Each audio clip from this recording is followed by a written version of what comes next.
Hey guys, welcome back to Selena Thinking Out Loud. I hope you are well. Today we're going to do a quick installation of this door bottom on the front door. And this keeps out debris from coming into the home. So you may have to cut it if it's not to the correct width of your door. So that's when I went ahead and purchased this solid frame hacksaw by Craftsman.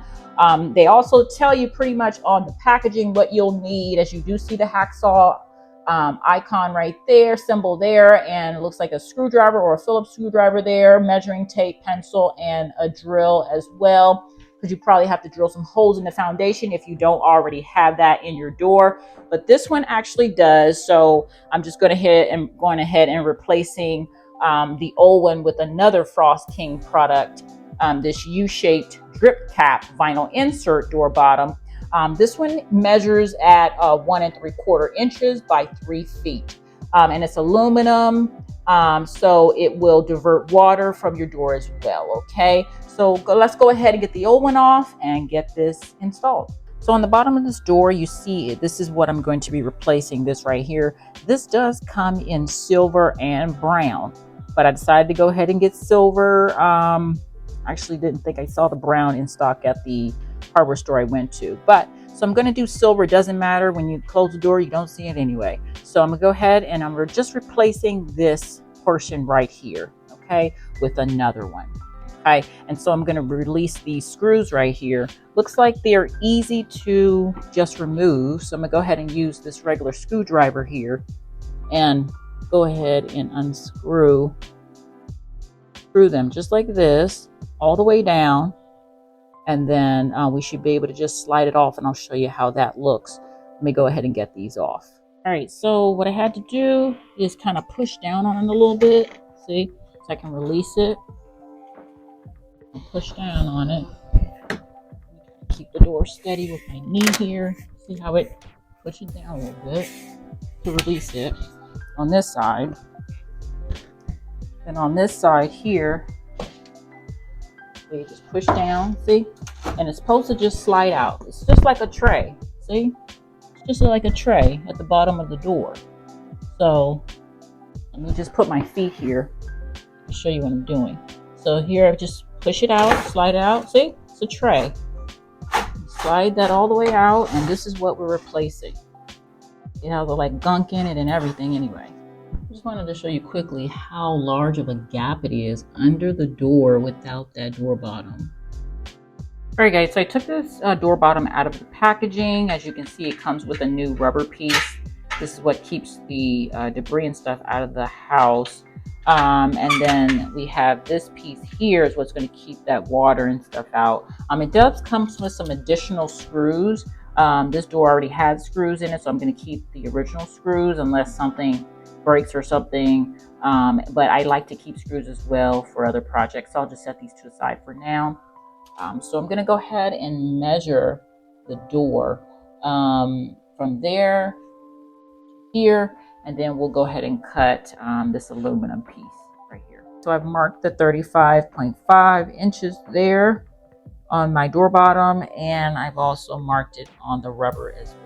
All right, so I used the hacksaw to cut the rubber piece here on the line, as you can see. So I do recommend using some kind of cutting mat. I have this old cutting board that I use for projects that I'm using to cut things in the house. I do have a miter box, but I just wanted to use this for this. And then next I'm gonna go ahead and cut the door bottom. So I've been working on cutting this piece of aluminum here on this door bottom. As you can see, I've been cutting through pretty well. Been working on it for about 5 to 10 minutes right now. So as you can see, I'm almost halfway through it. Just have this little bit and this little bit over here, but it does require some elbow grease and patience with yourself because this is the tool they recommend, the hacksaw, but it does take some patience to really get that first cut started. And then once you get in, just gliding the handsaw across it, not trying to dig it in or it'll just stop you in your tracks.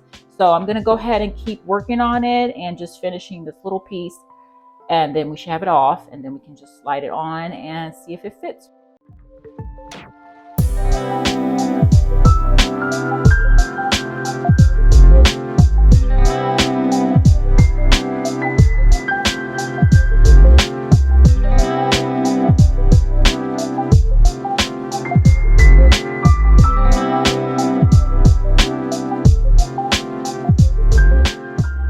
now I'm gonna go ahead and put in the rubber piece and rubber insert into the door bottom. There's 2 slots here, and so that's what these 2 here and this here is gonna fit into. So just take your time and make sure you grab both sides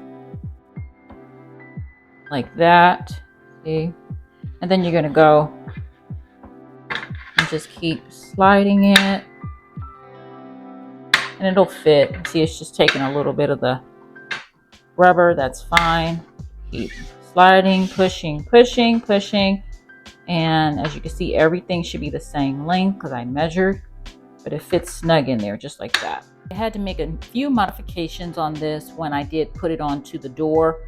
I did have to hammer out this side a little bit. So that's why you see a little hammer marks. I had to hammer it wider so that I could slide it onto the door.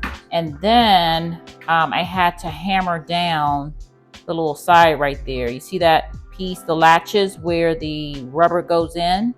I had to hammer those down because when you close the door, when I close the door, this would slide out. So it would be difficult to close the door. So I saw that they had did that on the other one. So I know why now. So I went ahead and latched those down so that when the door closes, this will continue to stay in place, and I can latch the door as well. So now let's go ahead on and get it on the door. Okay, let's go ahead and slide it on the door. I'm gonna start from the bottom here, get in a better position here, and slide it. Yeah, so now it slides smoother because I had to open up the other side a little better.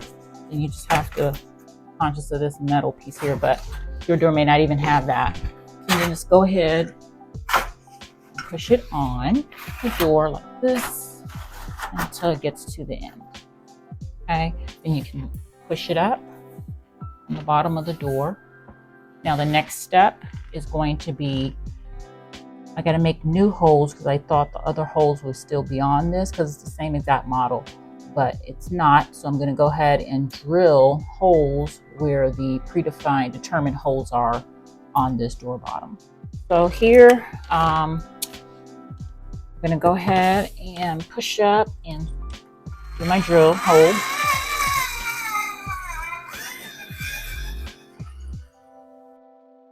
And you don't have to go too deep because the screws we have have points on them, so that'll continue to take it through the door. So I'm going to go ahead and finish the other ones as well. Oops.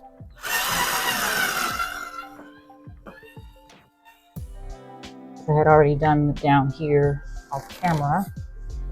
Then I have like one more in the corner here. I'm going to lift up from the bottom, then do my drilled holes.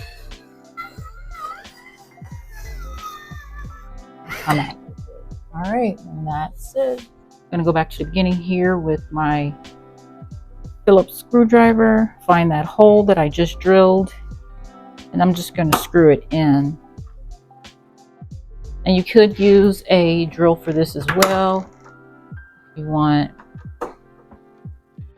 but it's just simple. It's just using a Phillips screwdriver for this. Okay.